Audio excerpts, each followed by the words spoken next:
সবাইকে আসসালামু আলাইকুম। সকলকে সুন্দর সকালের শুভেচ্ছা রমনা পার্ক থেকে। তো আপনারা জানেন আমি গত ১৯ দিনে পায়ে হেঁটে টেকনাফ থেকে ঢাকা শহরে এসেছি। তো ঢাকা শহরে এসে আজকে 10 দিন হলো। তো আজকে আমি ঢাকা শহর থেকে তেঁতুলিয়ার উদ্দেশ্যে রওনা হচ্ছি। তো সকালটা শুরু করলাম রমনা পার্কের মাধ্যমে। রমনা পার্কে আসলাম, এসে একটু ব্যায়াম করলাম, হাঁটলাম।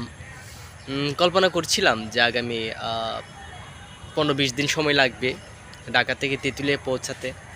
সময়টা কেমন হবে, অনেক অ্যাডভেঞ্চার থাকবে, অনেক গল্প তৈরি হবে, অনেক নতুন মেমোরি পাবো, অনেক অভিজ্ঞতা লাভ করব। সব মিলিয়ে একটা শিহরণ, মানে অ্যাডভেঞ্চার, দারুণ ভালো লাগছে এবং আমার ব্যাপক পরিশ্রম হবে।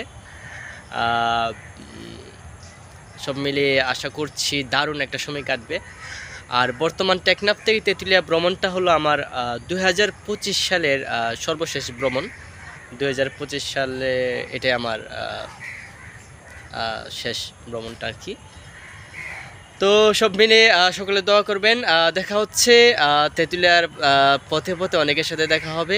সকলের শুভকামনা প্রার্থী, রমনা পার্ক থেকে স্বপ্নরাজ।